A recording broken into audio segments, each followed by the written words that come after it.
All right, I think we got a pretty packed house so far, so we'll get this kicked off. Good afternoon and welcome to How to Build Programs and Policies that Equitably Address Health Effects, a roundtable discussion. This discussion is sponsored in partnership by Healthy Babies, Bright Futures and the National League of Cities. My name is Jamie Albert, and I am a program manager with NLC's Early Childhood Success. And I am grateful to be here in partnership with my colleague, Dr. Kyra Newmoff-Shields, the program director for Healthy Babies, Bright Futures, Bright Cities program. We know it's been a busy and exciting day at the Leadership Summit, but we are grateful that you took the additional time to join us this afternoon. We have a great conversation lined up, and it is our hope that this conversation will spark some innovative thinking as we surface common challenges and actionable strategies that address the trifecta of climate, health, and equity, beginning in the earliest years of life. And you may be thinking, why in the earliest years of life? We know that research has shown the first 3 years of life are the brick and mortar of brain development. And that time sets the foundation for all future learning. And although parents are often play the lead role in their child's development during that time period, they are often stressed and welcome supports. And government leaders can effectively provide parents and their communities with critical supports, but we also know that this work cannot be done alone or in silos. Collaboration and coordination amongst government leaders, non-government agencies, and community partners is crucial as we explore equitable and long-term efforts. With that, we are glad to have a set of dynamic leaders join us today to discuss how to build programs and policies that equitably address climate's health effects. Please join me in welcoming the Honorable Mayor Emily Larson for the City of Duluth, Minnesota, pardon me. Emily Koo, Sustainability Director for the City of Providence, Rhode Island, and Dr. Linda Rudolph, Senior Advisor on Climate Health and Equity for the Public Health Institute and for the Medical Society Consortium on Climate and Health. And our moderator, Dr. Robert Blaine, Senior Executive Director for the National League of Cities Institute for Youth Education and Families. Welcome to you all. And with that, Dr. Blaine, I will turn it over to you. Thank you so much, Jamie. It is an absolute pleasure to be with you this afternoon, at least afternoon on the, well, I think it's afternoon everywhere now, except maybe Hawaii, but wonderful to see everyone this afternoon. This is a really critical and timely matter as across the country, we're thinking about rebuilding equitably.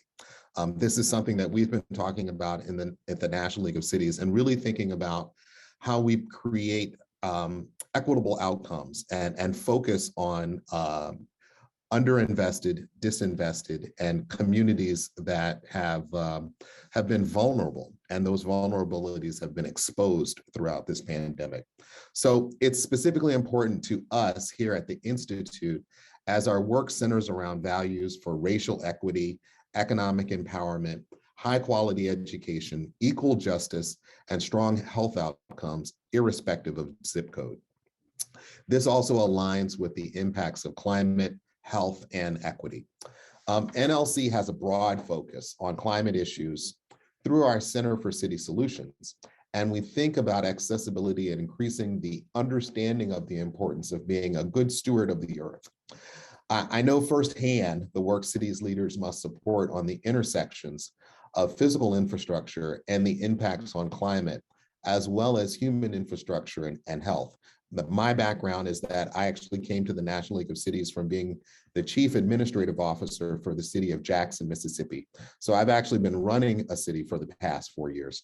And one of the issues that we were dealing with was a focus on heat island effect and really thinking about how increased temperature, specifically in the South, and the numbers of days that we have heat indexes over 92 degrees, how that affects both extremes of early childhood and the elderly, and what that was doing for vulnerable communities in the city of Jackson. And so we were fortunate enough to partner with NOAA, the Oceanographic and Atmospheric Administration, as well as the Robert Wood Johnson Foundation, to really start to dig into how heat island effect was affecting our vulnerable communities. And so being in that context, I was excited about the conversation that we're having today.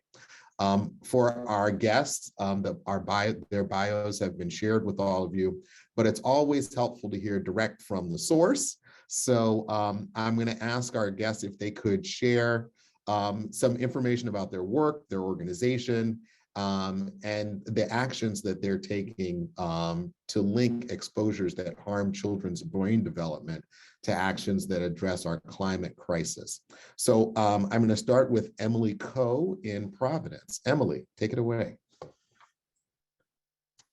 Hi, everyone. Thanks so much for having me. I'm Emily Coe with the City of Providence's Office of Sustainability, and I have the wonderful role of really implementing the work of the people before me and many community leaders in developing Providence's climate justice plan. And that plan and the process of developing that plan with frontline community members really began by acknowledging the harms of the past. Providence's economic success came at a human and environmental cost, notably stolen Indigenous land and slave labor. And so the plan really sets it up with that history, the development of trust with our community partner, the Racial and Environmental Justice Committee, began with a number of undoing racism trainings and just trust building between our city government leaders and our community leaders.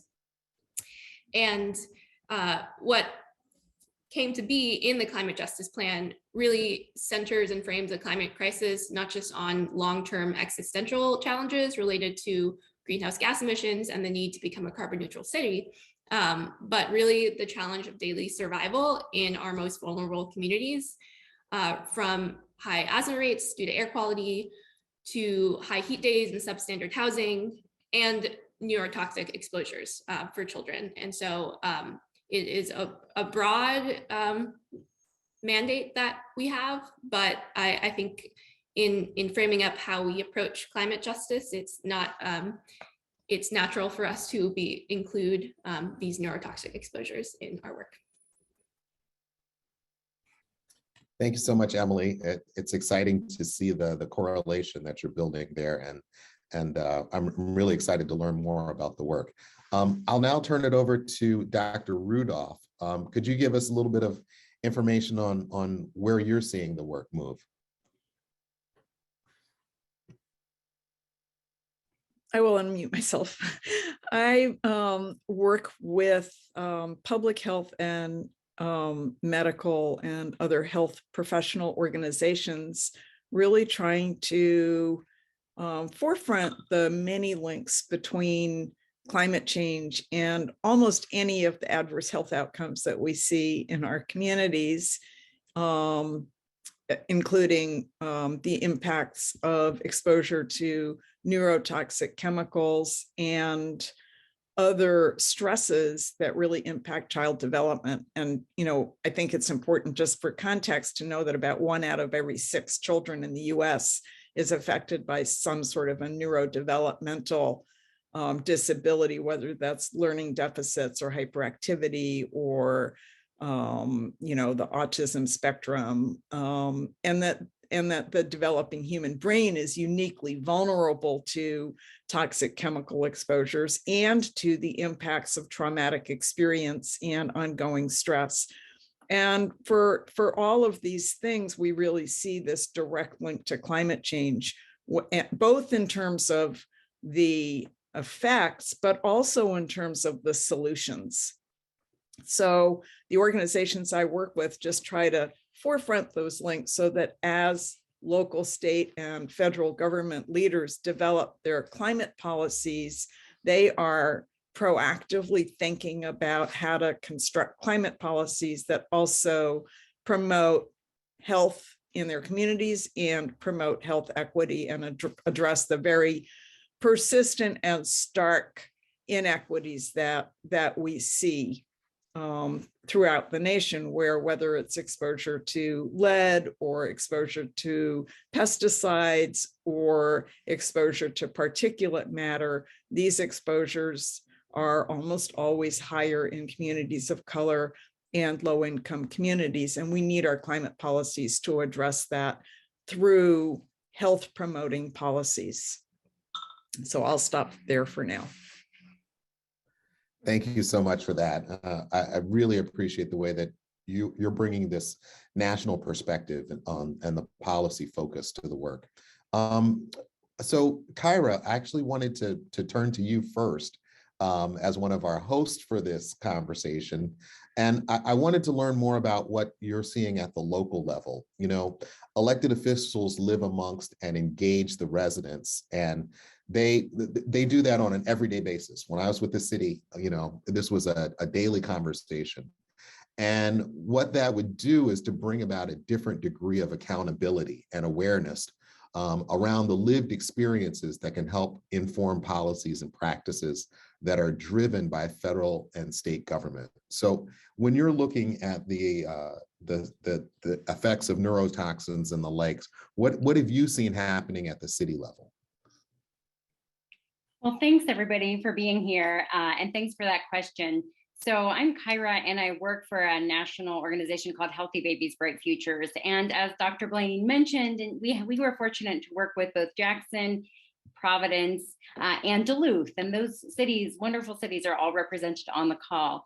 So we have over 30 cities in our network, and what we try to do is provide technical assistance and small pots of funding to kick off, you know, what Linda said, building these links between health equity, health, especially reducing neurotoxins, and climate often, because like Emily is a sustainability director in Providence, super busy. So I want to try to give her something that she can do that dovetails in with what she's already doing, so that we can see some impacts.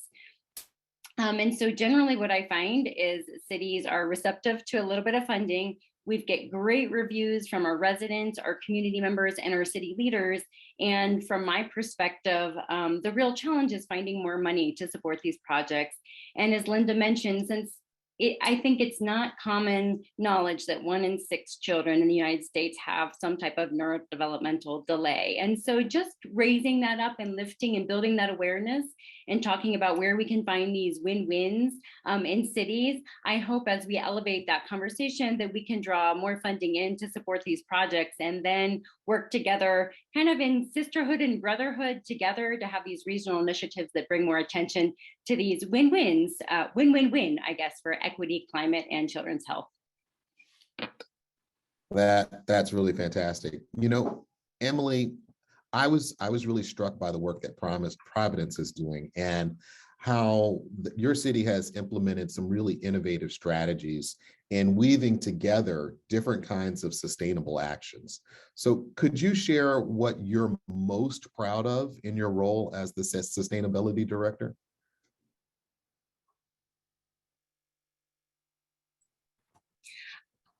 Sure. I'm torn because a lot of the work we've been doing on chemical reduction has really just highlighted the leadership of our parks department. So it's been really fantastic to learn about the leadership of our park staff and our botanical center in eliminating chemicals in the maintenance that they do for many of our great amenities and also just across our city parks. But a smaller project that my small office of sustainability was able to do in partnership with Healthy Babies, Bright Future was a really exciting linkage for me to connect the dots between our pesticide-free campaign, a public health campaign, and the importance of developing the compost landscape in Providence and the larger circular economy goals in our climate justice work. And so last year, we were separately developing a residential composting report, and we were also rolling out our pesticide-free PVD campaign. And with one of the small grants, we were able to develop a grant proposal that both supported one of the actions from that composting plan, which was to support free and subsidized organics drop-off, while also incorporating that education and outreach with the importance of soil health and compost. So it's really emerging of residents who take the pledge to go pesticide-free can also be encouraged to divert their food waste, and participants in the drop-off sites will be encouraged to check out pesticide free. So that was a nice linkage. That's amazing. So, one of the things that I noticed when I was with the city was that there's always a challenge of being able to create awareness around these programs so that they are highly subscribed. So have you guys had any special efforts around awareness raising and really how reaching to the community so that they understand the impact of this work and you get higher levels of participation? Have you seen anything there? Dr. Blaine, I'm going to jump in and ask if we can hear as well from Mayor Emily Larson from Duluth, and just around what they're proud of around their work and how they're building awareness around the work that they have been doing.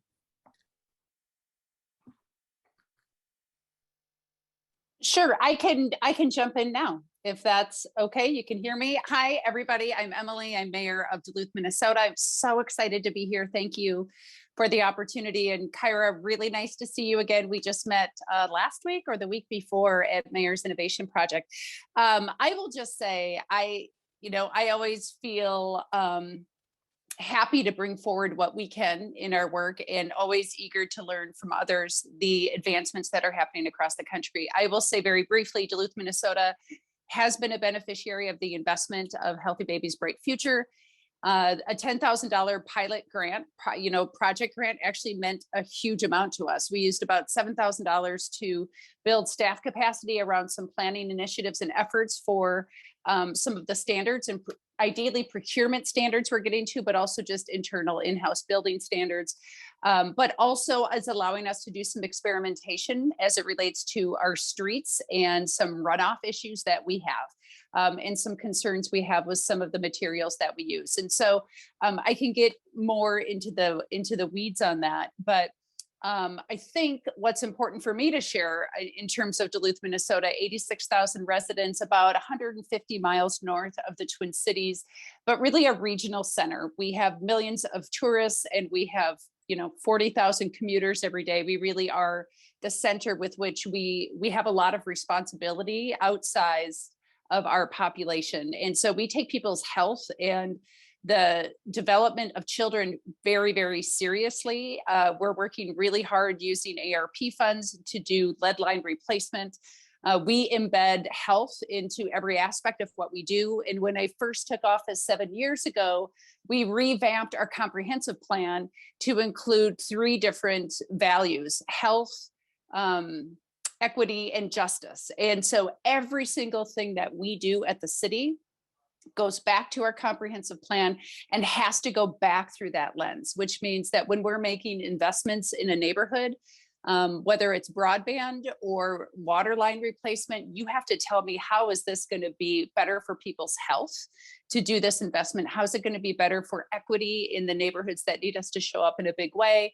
And how is it going to make this community more fair for people who are living here? And so we really take a values-based approach. We match our funding with our values, and that's how we move forward on some of these climate change impacts that are definitely contributing to the health and wellness of kids, their brain development, the air quality, the stress and supports that families need to be navigating life during a pandemic and life and raising children. So tons more we can kind of talk about, but I want to make sure I'm kind of following the questions and where you need me to be today. That's so wonderful, Mayor. It's really exciting to hear how you've incorporated all of this into your comprehensive plan. And I know that when I was with the city, when we were working on our comp plan, being able to bring the community and community voice into the process was so important.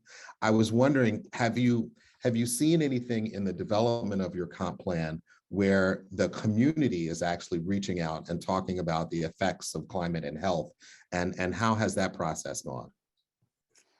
Thank you, Doctor. I will say we had a 50-member vision committee work on our comprehensive plan, and we had, I think, probably 150 community meetings from the time we pitched it to the time we adopted it. And so it was very grassroots. We did door knocking, we did community organizing, to get participation. And what's been exciting about it is the accountability that this community feels they have with that document.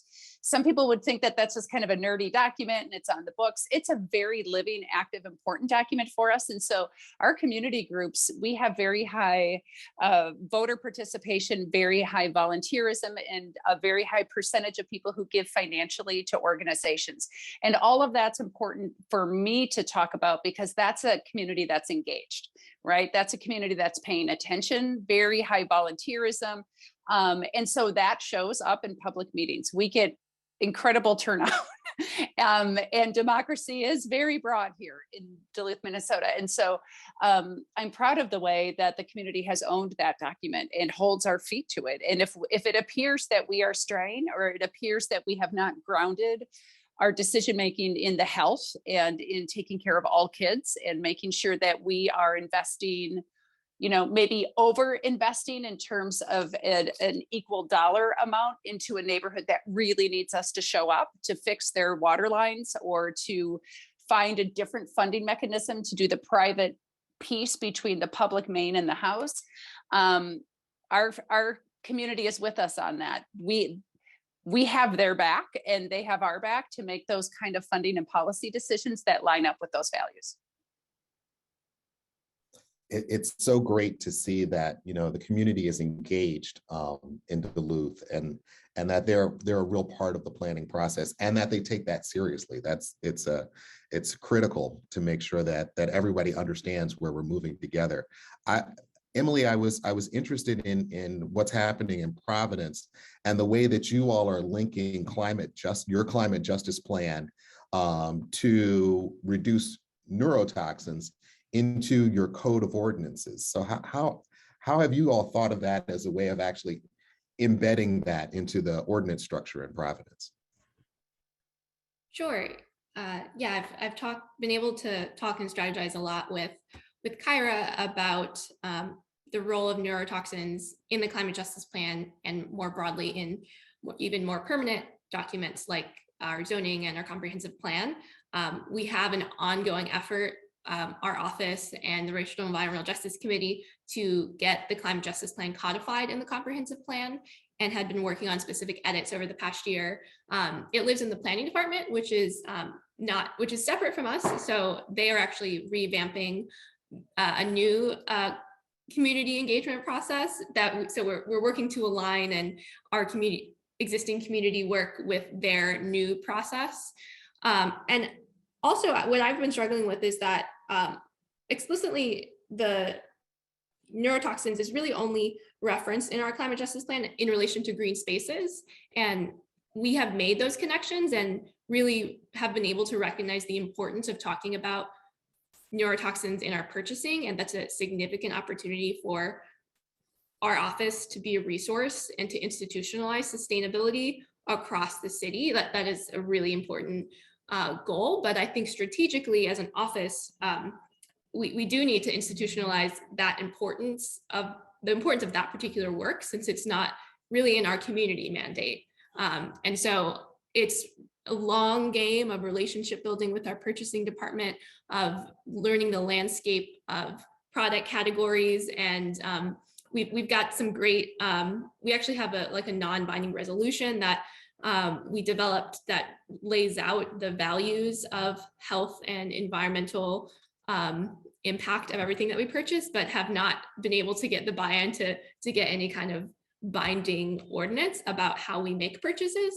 And that will just be a learning process of how we can make those changes happen, and how we can build trust within the city to make those changes happen internally, and also authentically bring this chemical reduction work to the community in a way that's not scary, in a way that's really centering health and prioritizing health in our communities. No, that's so important. And when I think about procurement in the city and the amount of goods and services that a city procures, being conscious of what that is incredibly important. That's super important work. Dr. Randolph, I want to pivot back to you now. And, as we mentioned early, addressing the trifecta of climate, health, and equity is not a one person or an agency fix. Usually it's a universal challenge in addressing issue area trends. One of those big issue areas is funding. And the recent infrastructure bill presents new opportunities to leverage recovery dollars.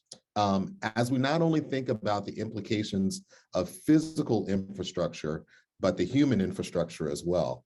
So as we think about intergovernmental connections, what would you say has been your biggest challenge in this work? And how did you go about addressing it?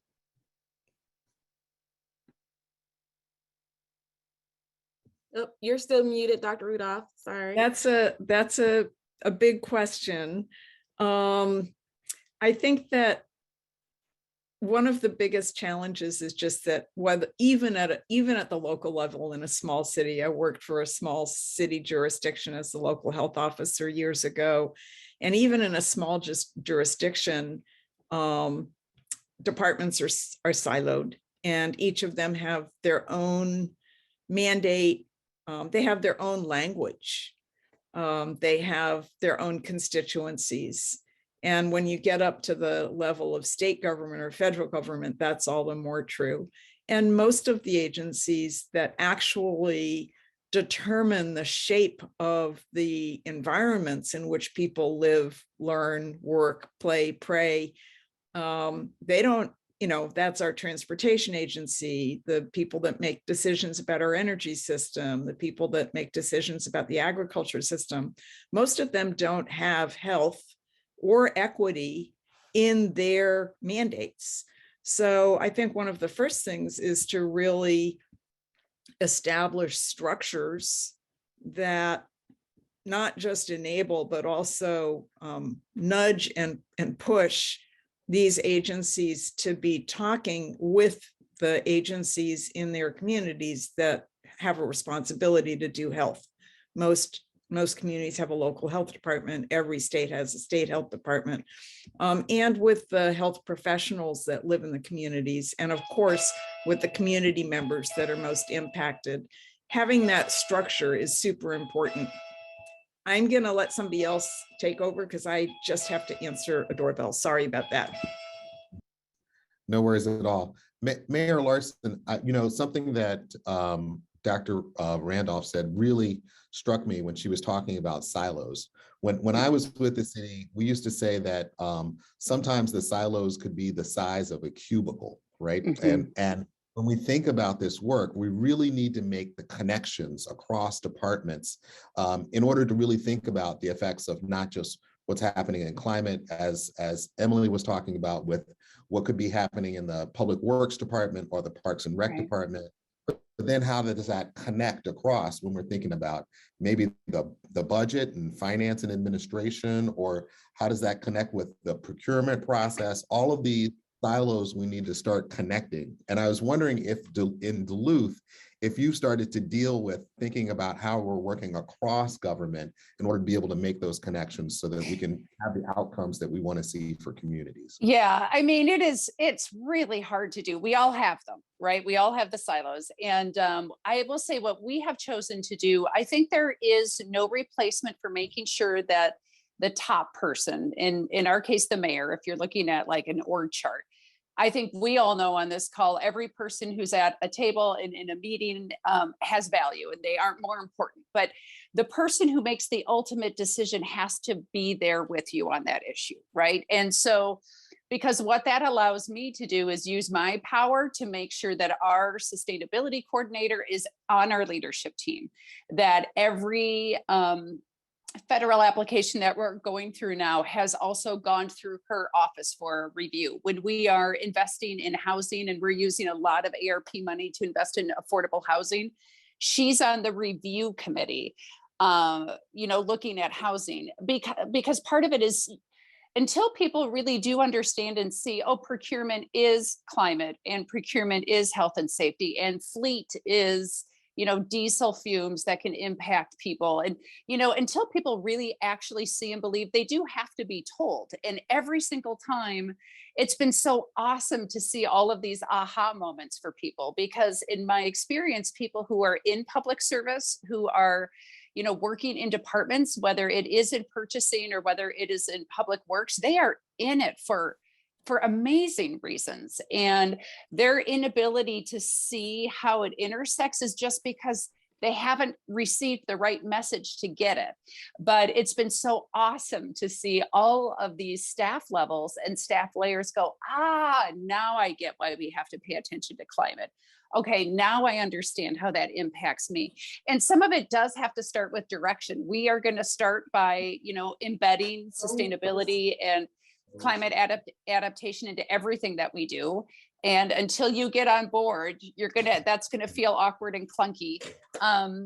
So it really takes time. And I will say my community here in Duluth, Minnesota, like they're in this with us. We believe climate change is real.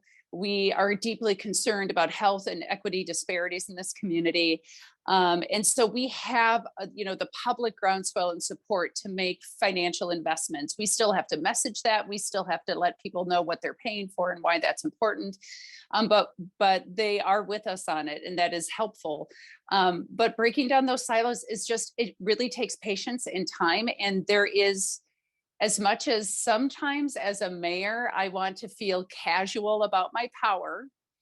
And there are times you really need to own it and demonstrate it and walk into that room and say, I know you may all not be with me right now on why this is important, but I'm telling you it's important to me. And eventually people start having it be important to them too. So there's really no way to replace that. And I actually almost hate saying that, because I really do feel, that the wisdom of a group is so powerful. And yet sometimes it's awesome to be able to say, and this is where we're going, and this is why, and I hope you're with me. And if you're not, I still need you to check this box. And every single time, then eventually people have gotten on board with it and gone, now I get it. No, I love that intentionality. It's so important, especially in leadership, to be able to come from a position of intentionality. That's really fantastic. Dr. Randolph, I wanted to kind of pivot back to the infrastructure bill. And how are you seeing the impact of what has been an historic amount of investment? How are you seeing that impacting communities across the country? Well, we're just starting to, the money from that is just starting to roll out, but I'm glad you asked about it. But I have to take this opportunity to say that it should be obvious to everybody in the audience that one of the most important things we can do is elect more mayors like Mayor Larson. So don't forget that elections really count. You can tell what a difference it makes to have leaders who care about climate and health. And we need to get that message out to people too. So the Infrastructure Investment and Jobs Act, known as the Bipartisan Infrastructure Law, actually does make historic investments in climate, but it's not a climate bill. And which is why we still need to keep putting pressure on our electeds at all levels to enact more legislation that really completes the job of doing what we need for infrastructure investments, for example, in our energy systems that will get us where we need to on greenhouse gas emission reductions. A lot of the money in the infrastructure bill is going to transportation, and much of the bulk of that money is going to our current transportation system that actually has a super important link to neurotoxin exposures, because we know that one of the major, there's a lot of emerging evidence about the impact of air pollution on children's developing brains, and parenthetically on the brains of aging people and the role in dementia. But more exposure to air pollution, especially to particulate matter, is a very great concern in terms of children's neurocognitive development, and transportation is one of the biggest sources of that. And diesel emissions are probably amongst the worst, and communities of color and low-income communities are the most impacted by air pollution. So we really need to make sure that the bulk of the money in the infrastructure bill doesn't go just to recreating highways that transect communities and that pump out neurotoxic particulate matter into communities. And that's going to take work at the local level and the state level, because that's who's making decisions about transportation. There's also super important investments, for example, in water infrastructure. And when we clean up lead pipes, we're also creating more climate resilient communities if we pay attention to that, particularly in places like Duluth, where there's really high risks of flooding. So these connections between climate and health pervade every policy issue. And as people work with their local and state electeds to look at how are we going to spend this money that's coming down the pike, again, I think the most important question is to ask, how can we do this in a way that promotes health equity in our communities? Such an important point, and being able to think transformatively about what the impacts of these funds are is so important for communities. And often the first response is to think about how are we going to use this to supplement what might be recurring funds in a city, as opposed to thinking about what are some of those transformational opportunities. And I really appreciate you raising that. It's going to be important for cities to be able to think of and to have partners that can help build some of that transformative thinking in communities that need it. I was wondering, Emily, as I wanted to shift a little bit, the motto for today's meeting is everyone, every day. And, this work is not work that can happen in fits and spurts. One of the things that we used to talk about it was the project mentality in a city, where you do a project for a certain amount of time and then you say, oh, we finished that project and now we can move on. But in order to do this work, it has to happen with everyone every day. So I was wondering for you, how would you translate this for leaders to continue positively addressing the intersection of reducing toxic exposures and climate? Yeah, I think that this does tie in very well to the conversation about the influx of federal spending and the importance of making linkages to the fact that households that have experienced a disproportionate impact of COVID-19 are also those that are on the front lines of climate impacts. So I am still mulling over kind of those linkages from the past discussion. So I think continuing to have be able to channel those priorities and those values as we develop proposals for new funding sources. And also just becoming more versed as policymakers and as advocates and as residents with the risks of neurotoxic exposures and the linkages to a lot of the topic areas that residents may be more familiar with. An example that we had in Providence was we had a council person, really great, really collaborative, give us an ordinance that he'd written about eliminating plastic pollution in city buildings. And we don't have any food or vending machines in city buildings. So we said, well, I don't know how, and we have another plastic bill, but he was very open to hearing what we were working on, and we reshaped it into a resolution around values around environmentally preferable purchasing and the importance of reducing neurotoxins in what the city purchases much more broadly. So I think there are so many ways to link neurotoxic exposures and risk to children and prioritizing children's health in your everyday environmental kind of plastic reduction, the importance of compost. There are a lot of linkages there.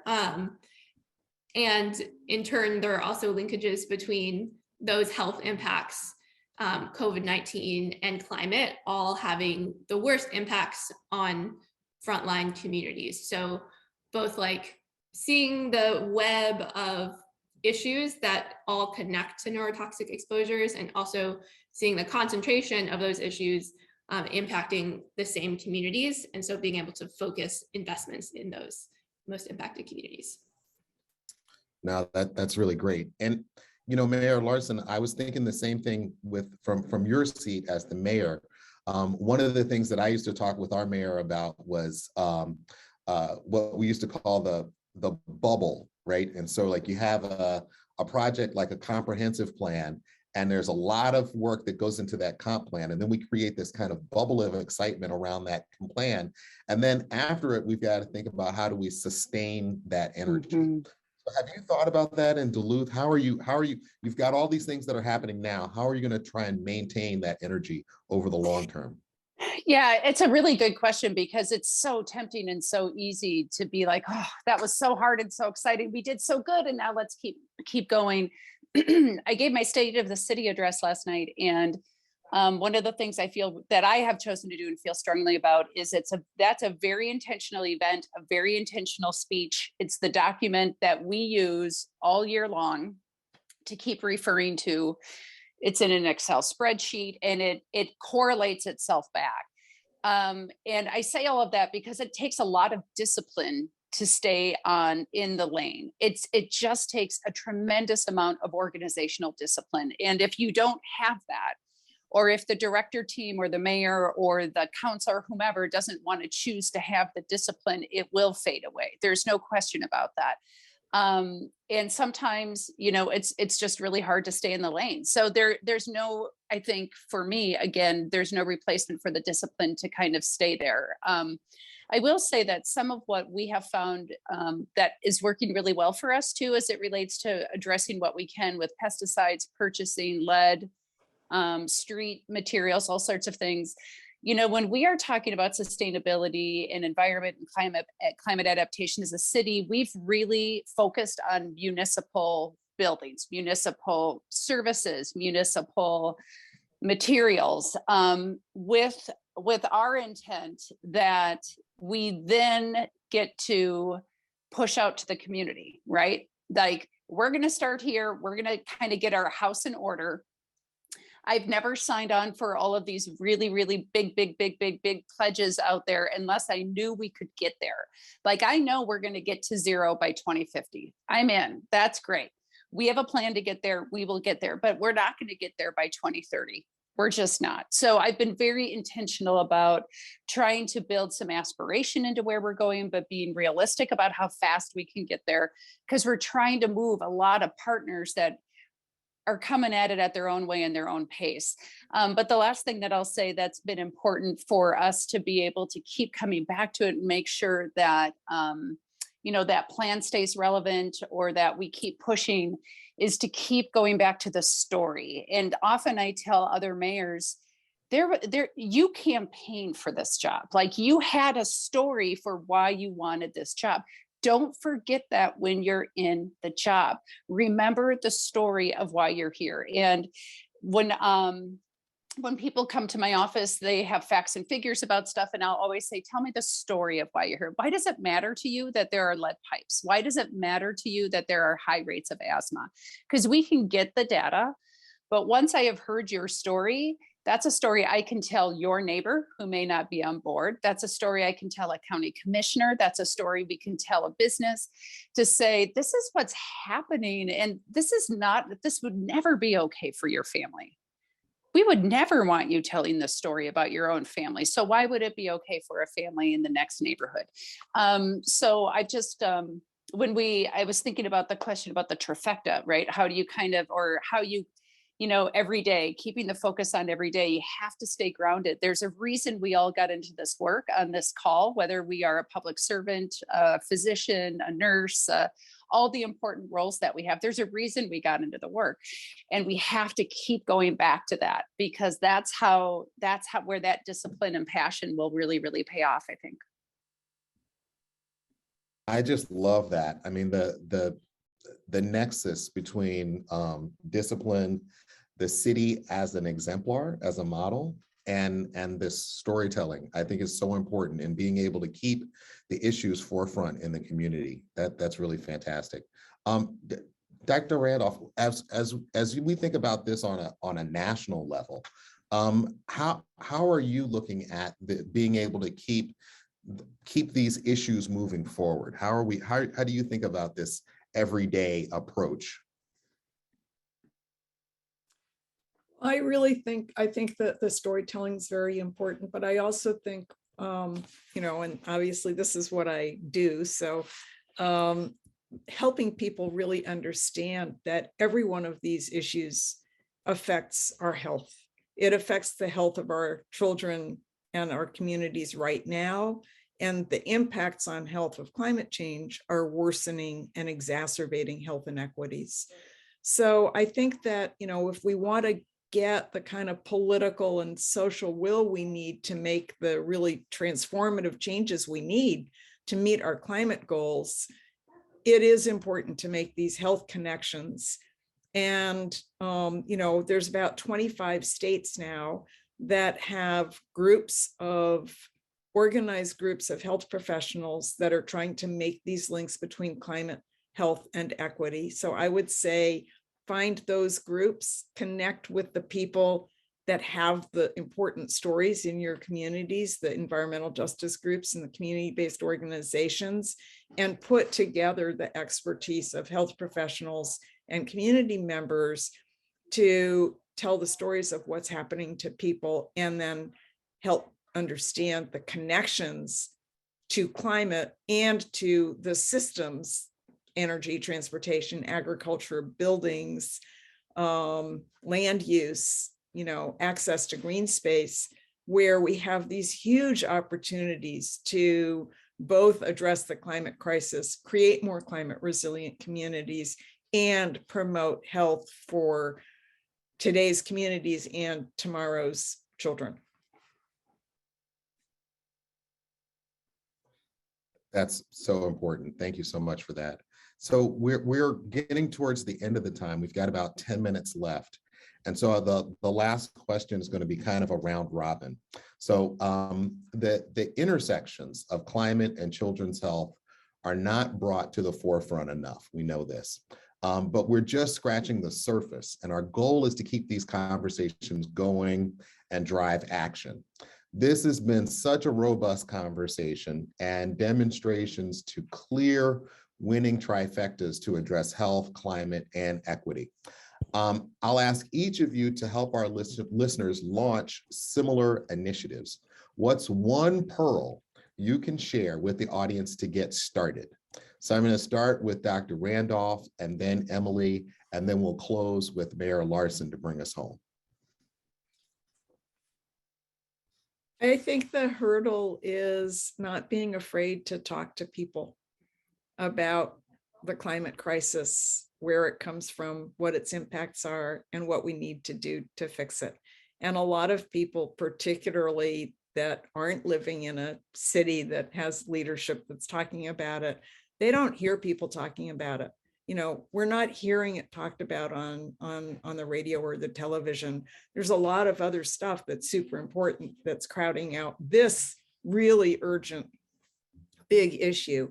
So I think we all need to talk about it. We need to talk about it to our families, our friends, our communities, our colleagues, and our elected leaders, and make sure that this link of building healthy communities to address the climate crisis and protect our health is just something that has to become a part of our everyday conversation. Thank you for that. Thank you for that. I'll next turn to Emily.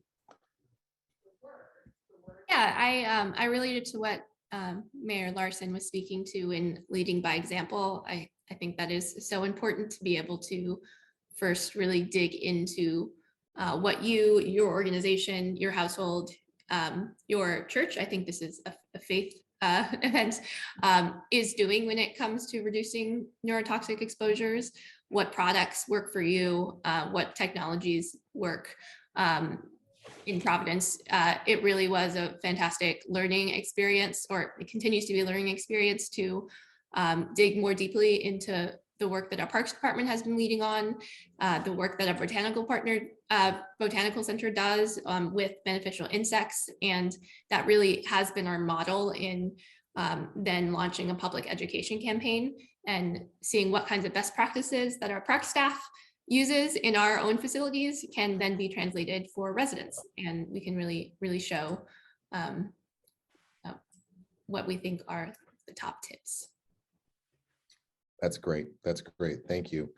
And finally, Mayor Larson, what are some pearls that you would share with our audience?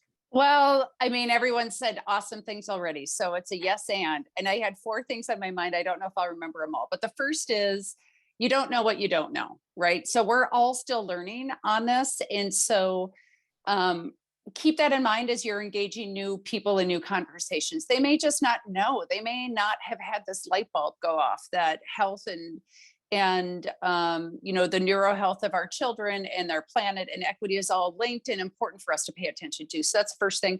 There are organizations like NLC and the Healthy Babies Bright Future Collaborative. They are doing the work. They can help you. They want to work with you. So remember that they're out there. The third thing I think is just try it. You might fail. I mean, the worst thing that can happen is that your idea won't work out. And that's okay. That's just how that goes. For every awesome thing we're really proud of and has really stuck, there are things that haven't. And I think you just have to be brave and courageous enough to know that if you're going to stick your neck out there, there's going to be times that it's going to be a little scary and it might not go the way you need it to, and it's still worth doing. It's still worth doing. And then I had a last one. I don't know what it was. Oh, you have allies.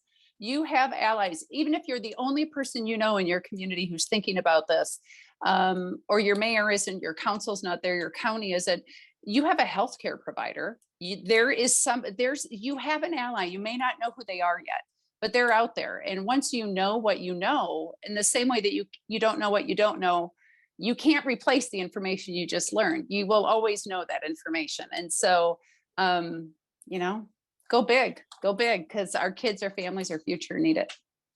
I just love that. I just love that. Go big, bring your allies together. Kyra, Rhonda Seifert wants to know what your pearls are. So Kyra, can you give us some pearls from Healthy Babies, Bright Futures? Go big, be enthusiastic, like do what you can for the kids, talk about it.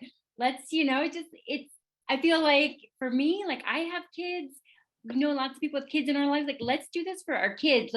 Let's work together. There's so much divisiveness, and I feel this is an issue we can find common ground on. And so, you know, I struggle with being able to provide only small pots of funding. But I heard Mayor Larson say $10,000 made a difference for her. I work with communities where sometimes that small group $5,000 makes a difference. I have been amazed by the passionate and wonderful work that groups have done with small pots of money. So I'm not going to be afraid to give what I can. And I do want to work with you. Please reach out. So I guess that would be my pearl. And that's a lesson I learned too from Mayor Marita Garrett from Wilkinsburg. Just go out and apply for the grants. Just try it. We do want to help. Like that's my full-time job. I want to support you. So please reach out. So exciting. Thank you, Kyra. So in closing, I want to say a huge thank you to each Mayor Larson, Dr. Linda Randolph, and Director Koo for taking the time to share with us today. I've learned tons in this conversation, and I hope our audience has as well. It has been an absolute privilege and a pleasure to share some time with you today. I'm going to turn it over to Kyra to close us out. I just want to echo those things, and thank you all for being here and being part of this conversation. This has just been like the tip of the iceberg of what Emily and Dr. Rudolph and Mayor Larson have shared, and NLC. They're a tremendous resource. My partner in crime here for the session was Jamie. She is just fantastic and works with the youth Education and Family Institute at NLC, there's a ton of opportunities for cities that I'm still learning about too. So I want to both echo my thanks and to you too, Dr. Blaine, for shepherding us and keeping us on the rails for this conversation, but invite you to continue the conversation. And I included our contact information in the chat. It's really easy to go sign up for NLC's newsletter, for the Healthy Babies, Bright Futures newsletter, so we can continue to work together. And I really do hope this is just the starting point in our conversations and learning from one another. So thank you all so much. I really appreciate your time and energy.